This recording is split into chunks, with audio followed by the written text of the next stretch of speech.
दर्यापूर मतदारसंघात भाजपाने तालुकाध्यक्ष शहराध्यक्ष पदावरून मोठा फेरबदल केल्याचे पाहायला मिळत आहे। कारण अकोटची सूत्र हातात ठेवून गेल्या दशकभरापासून दर्यापूर विधानसभेवर सत्ता गाजवू पाहणाऱ्या आमदार प्रकाश भारसाकडे यांच्या गटबाजीच्या राजकारणाला भाजपच्या वरिष्ठांनी येथेच दणका दिला आहे।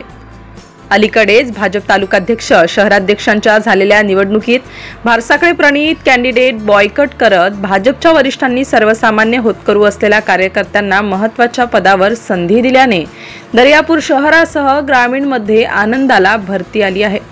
त्यामुळे आगामी काळात भाजपला दर्यापुरातून मोठी उभारी मिळण्याचे हे संकेत आहेत। यासह पक्षांतर्गत राहून गटबाजीचं राजकारण करणारे इतरही नेते या निवडणुकीच्या निमित्ताने रडारवर आल्याचे पाहायला मिळत आहे।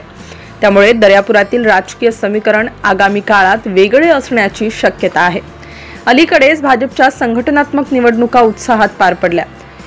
त्यामध्ये दर्यापूर तालुका अध्यक्षपदी स्वप्नील गावंडे यांची, शहराध्यक्षपदी मेघा भारती तर पश्चिमच्या अध्यक्षपदी अमोल वाडी यांची निवड करण्यात आली आहे।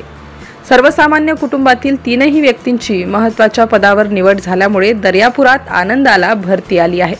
तिघांकडून पक्ष विस्तारासाठी मोठे परिश्रम घेण्याची तयारी दर्शवण्यात आली आहे। राजकारणामध्ये थेट जमिनीवरचा संघर्ष करण्याची तयारी असलेल्या व्यक्तींचीच पक्ष संघटनेकडून दखल घेण्यात आल्याने सर्वसामान्य भाजपचा पदाधिकारी कार्यकर्ता सुखावला आहे। त्यामुळे आगामी काळात दर्यापूर तालुक्यात भाजपच्या पक्ष संघटनेच्या विस्ताराला मोठी चालना मिळू शकते। तर दुसरीकडे गटबाजी करून दर्यापूर विधानसभेत पक्षाची दुरावस्था करणाऱ्या तथाकथित भाजपच्या नेत्यांना पक्षाने चांगलाच धडा शिकवला आहे। सध्याही पक्षात राहून पक्षहितापेक्षा गटबाजीला प्राधान्य देणाऱ्या इतरही नेत्यांची कुंडली भाजपच्या वरिष्ठांकडे पोहोचली आहे। त्यामुळे वेळेतच त्यांनी सुधारणा केली नाही तर आगामी काळात अशा नेत्यांनाही भाजप नारळ देऊ शकते, अशी सूत्रांची माहिती आहे।